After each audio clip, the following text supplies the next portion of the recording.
Let's take our application to the next level. I want us to start building our learning management system so that we know which user enrolled into a course or started watching a series. We know what lessons a particular user has watched. We know what videos he's watched, and we can tell him, okay, you finished this lesson, you haven't finished this one has been updated, and all of that statistics. Okay, so for that, we're going to be using redis. Okay, we want to store the ID, for example, of a series that the user is watching, and then we want to also store the lessons for that particular series that the user is watching, and we want this to be for every individual user. So redis is actually a very good place to start because we're going to be storing this in key value pairs, and then for a particular user we're just going to get that key, and redis is going to make this really fast. We want to make API calls, we want to check this, and we're going to be making hundreds of requests, and redis is going to actually make this fast enough for our needs. We can use a database like MySQL, but it's gonna really be slow, so we're gonna use a Redis database server. Okay, so before we actually dive into Redis, let's just have a quick refresh on what Redis is, how it works, so that we'll be able to start building our LMS in the next video. Okay, so if you haven't heard about Redis, Redis is simply a key value store, but it's really advanced because it exists in memory. Therefore, it's not storing its information on the local hard drive, but it's going to store in memory. Then you can get it really fast. Okay, now before we use Redis in Laravel, we require to pull in the Redis package. So predis, it's like the holy mother of Redis in the PHP community. So go ahead and pull that in, and once you pull this in, automatically you're set to use Redis for Laravel. So composer require predis should get you that. Okay, so now how do we communicate with Redis? First of all, I'm going to show you your database.php. You should have Redis installed in your computer. So if you have Redis installed, then these are the configurations to connect to your Redis local server. Now I'm using Laravel on my Windows computer, therefore I automatically have Redis up and running, and I can connect to the local host with these credentials and this port and this password, and I'm going to use by default the 0 database. Okay, so automatically I'm connected to Redis. But if you're using a Mac, then you can download Redis and install really easy, maybe with Homebrew or something like that, and you're already going to be up and running once you install the package that we talked of. Okay, so let's go straight to it. How are we going to be using Redis? We're going to be storing keys, and in those keys we're going to keep values, and then we're going to be getting it later to maybe make some analysis or something like that. I'm going to create a dummy route here, which is a get, and we're going to be working with the browser to see this in action. Okay, so create a route called Redis, and I'm going to create my first Redis command. Before we go into that, I'm going to show you the kind of data types that we have for Redis. The most basic, the very basic, is a key and a value, and this value is of data type string. Okay, the next we have is obviously key value, but the value now will be of data type list, and the last we'll be talking about is key value pair, and this will be of data type set. There are about 3 or 4 more, but we're going to talk about these ones. Okay, now let's start by testing out a key value for a string. We'll call our Redis facade, and the Redis server actually has a set command, which Laravel actually gives us as a method, and we can set a key. And for example, I'll give this key friend, and I'll set the value to MOMO, whatever. Okay, so we're telling Redis store this key, and whenever we need this key, give us this value. Okay, so this is what is going to be stored right here. So it's kind of like objects in JavaScript or JSON if you want to see it that way. Okay, so when we call this route, it's going to store that into our Redis store. So let's visit our browser, visit Redis. That route is giving me my Redis store for my local server. I'll just change that to the home route, comment this one out, then so I'll clear that and visit the home route.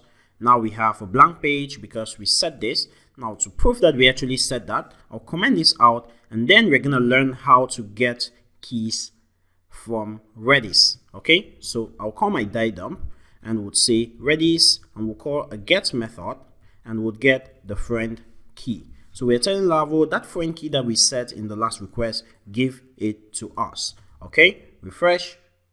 There we go. That's the key we set right here. So we can store a string in a key, and we can get it using this get method.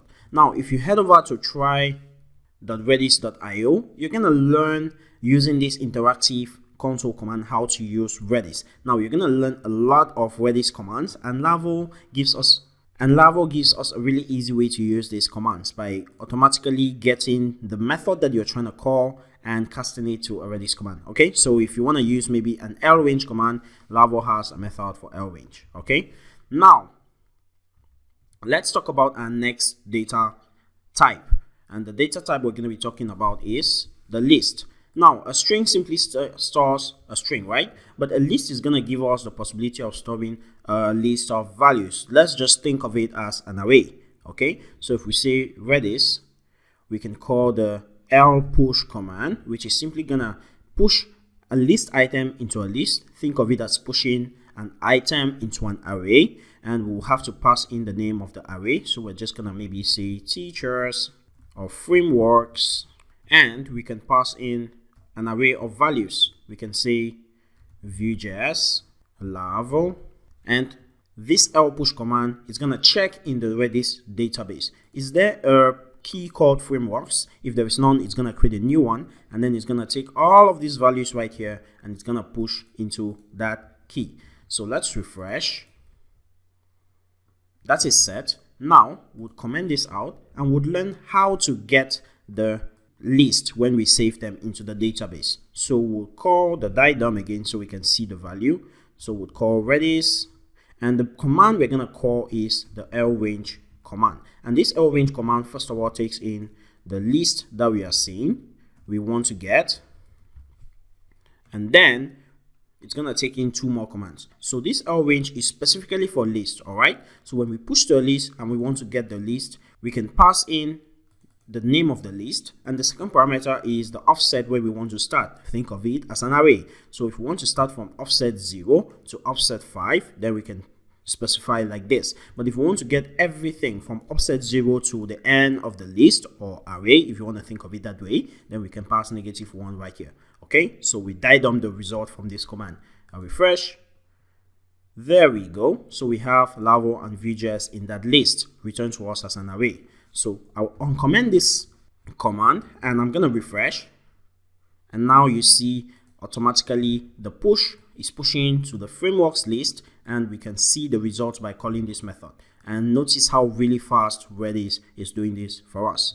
Okay, so we've talked about lists, we've talked about strings, but let's talk about sets. Now, a set is simply a list, but the difference between a set and a list is that a set is not gonna let you put in duplicate values. Okay, so let's create Redis add, and we're gonna be creating a set called front-end frameworks, and we're gonna add some values. So maybe Angular and Ember.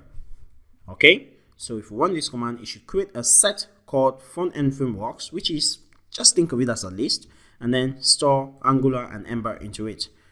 Run the command. Okay, returns nothing. Then I'll uncomment this out, and then I'm going to use a Redis command to get that set. So I'll DIDOM Redis as members is the command that we're going to be using, and we'll pass in the name of the key. So the name of the key right there was front-end frameworks. Okay, so let's run that command. Okay, so we have Ember and Angular right there. It just looks exactly like a list, but if we uncomment this out and try to run that command multiple times, we discover that the list does not change no matter how many times we run it. Okay, so a set is a really good data structure that we can use to store unique values. So for example, if you wanted to count the number of visitors that you had to a website, you can store the IP addresses of the visitors, and you store these values in a list so that if a visitor visits twice, the IP address is automatically going to be rejected by Redis. It's not going to save the IP address twice if you're saving in a list. Okay, so that's basically what we want to do with Redis. We want to maybe have a key that is called user, and then we pass the ID of the user, And then we also pass the ID of the series. So we can say user 121 series 3, and then this will be matched to an array, and this array is going to contain the IDs of all the lessons that this user has watched for this particular series, something like that. Okay, so that's the idea I have. We're going to talk about it more later, but if you need a greater refresh of Redis, make sure you try out the Redis tutorial right here. It's really easy. You can be done with it in 5 minutes, and you're gonna know pretty much all the Redis commands you need to know. Okay, so thank you so much for watching. Let's proceed in the next video.